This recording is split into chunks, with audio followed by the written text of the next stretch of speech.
Hi guys, it's Mrs. Aubil again, and I have another fun story that we're going to read today. And I am going to move my computer this way a little bit. Oh, and look, you can see. So if you want to know what we've been up to today here, so my 2.5-year-old and we started some flower seeds a couple weeks ago, getting ready for hopefully when it's warmer weather. And you can see some of the little seedlings behind us. So we have a bunch of different types of flowers and some watermelon seedlings that have started. So that's what we've been up to today. So we are going to read another story. And this book is a really, really good book for all ages. There's a lot of rhyming words in here. So if you're starting to concentrate on rhyming sounds in your classroom, or if you just like listening to good stories, this is a really good book. The other really cool thing about this book is there are a lot of words in here that have the S sound in them. So if you happen to be working on the S sound with Mrs. Aubil, this is a really good story too. So this book is called The Seven Silly Eaters. It is by Mary Ann Hoberman, and it's illustrated. So the pictures are drawn by Marla Frazee.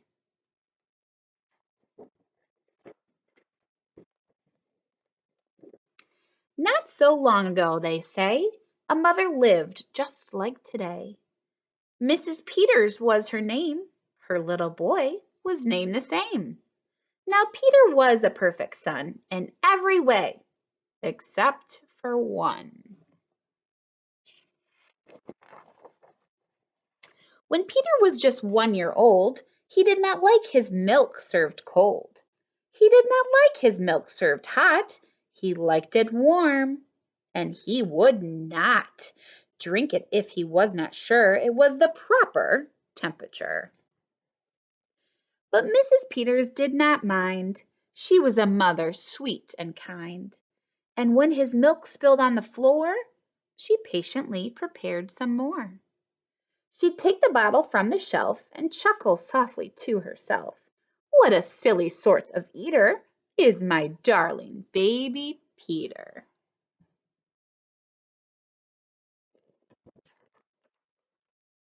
When Peter had not yet turned 2, another baby, sweet and new, was born, dear Lucy, small and fair, with big blue eyes and curly hair. But long before this child was grown, she had opinions of her own. Oh, what she'd eat and what she'd not. She hated milk, both cold and hot, and warm was worst of all.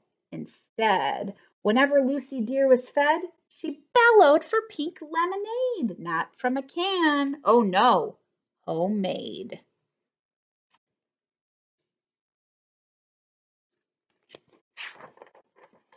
But Mrs. Peters did not mind. She squeezed each lemon to its rind, while mopping milk up from the floor and patiently preparing more.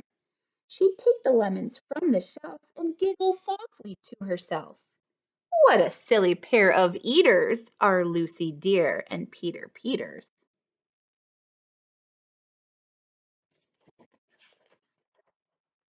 Now Lucy grew and Peter grew till he was 3 and she was 2. And who was one? Why, little Jack, with eyes so brown and hair so black. A happy baby, never cross, but all he'd eat was applesauce. Peeling apples by the pound, Mrs. Peter faintly frowned. She'd take the apples from the shelf and murmur weakly to herself, what a silly bunch of eaters are Lucy, Jack, and Peter Peters.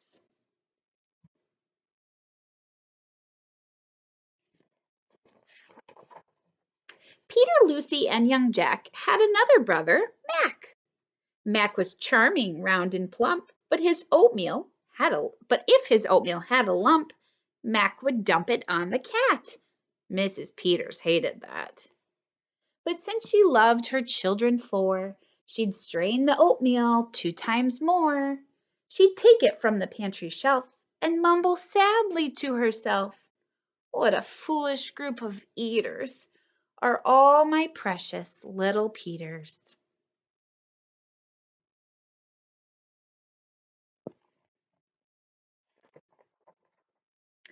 Before another year was through, who came along? Why, Mary Lou. She was a darling, sweet and bright, and had a healthy appetite. That is, as long as she was fed soft and squishy homemade bread. Poor Mrs. Peters got no rest, but still she did her very best. She'd take the flour from the shelf and mutter feebly to herself, "What a fussy bunch of eaters are all my lovely little Peters."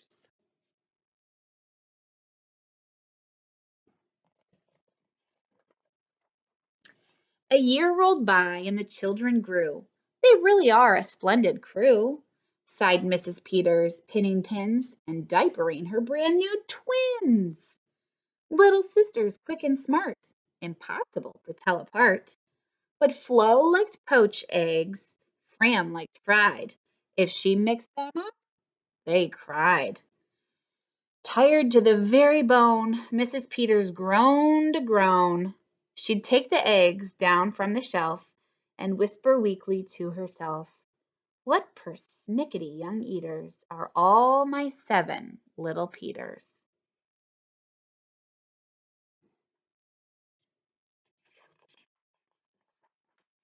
Now time went by as time will do, and as it passed the children grew.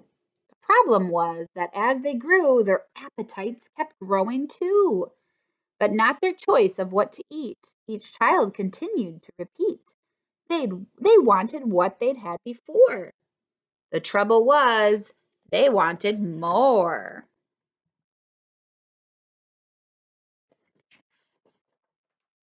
Creamy oatmeal, pots of it, homemade bread and lots of it.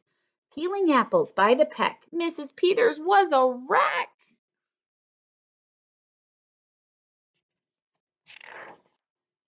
She wiped her brow and heaved a sigh. Another year was passing by. In fact, she realized with sorrow her birthday would arrive tomorrow. Drearily she shook her head and wearily went up to bed.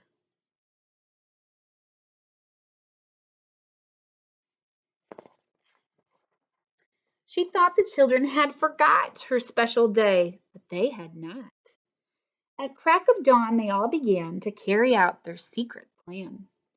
Mrs. Peters would be fed a birthday breakfast in her bed, a breakfast made of all the foods that kept them in such happy moods.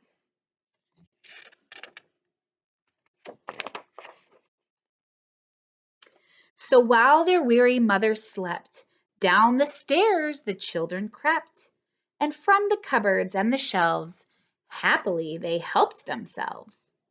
Cheerfully they chopped and stirred, preparing what they each preferred. But despite the pains they took, since nobody knew how to cook, to measure things or make them hot, the more they tried, the worse it got.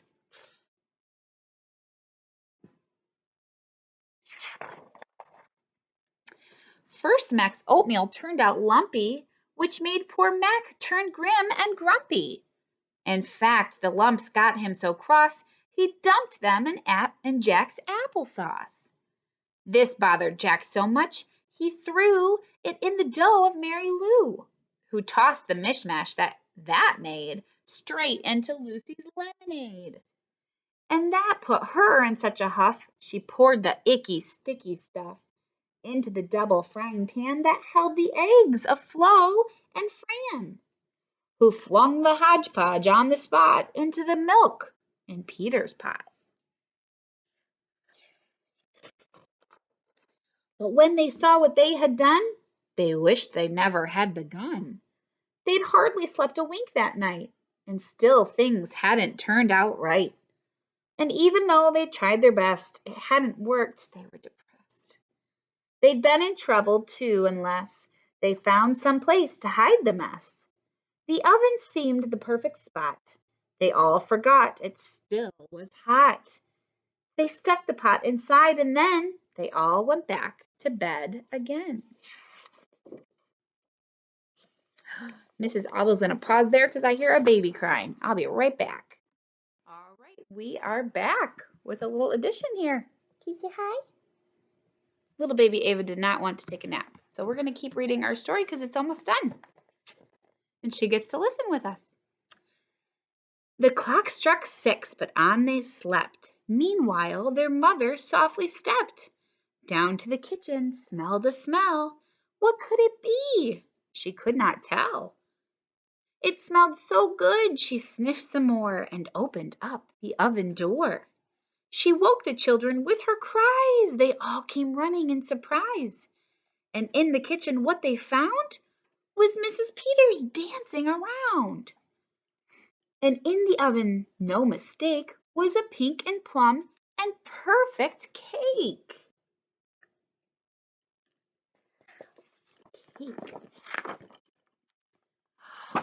And as their mother danced with glee, she cried, "A birthday cake for me? A birthday cake still piping hot? To think I thought that you forgot. Now tell me, please, how did you make this pink and plump and perfect cake? So high and light and smooth as silk." "It's smooth as silk from all my milk," said Peter. Lucy said, "It's pink from all my lemonade, I think." "And from my apples," added Jack. "My oatmeal made it soft," says Mac.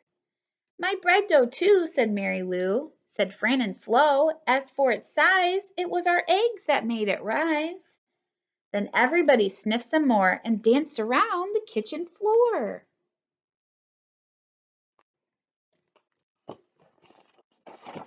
They put the cake upon a dish and lit the candles. "Make a wish," the children cried, "before you blow."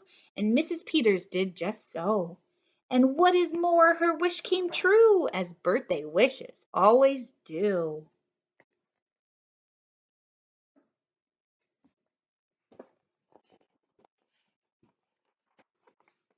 And from that day to this, 'tis said, the Peters family all is fed a single simple meal, just one, a meal that's good for everyone, a meal on which they all agree, made from their secret recipe. They all take turns in mixing it. They all take turns in fixing it. It's thick to beat and quick to bake. It's fine to eat and fun to make. What do you think it is? See. It was Mrs. Peters' birthday cake. The end. All right, I hope you guys had fun. Here, little Ava will say bye. Bye. See you again soon. Bye, guys.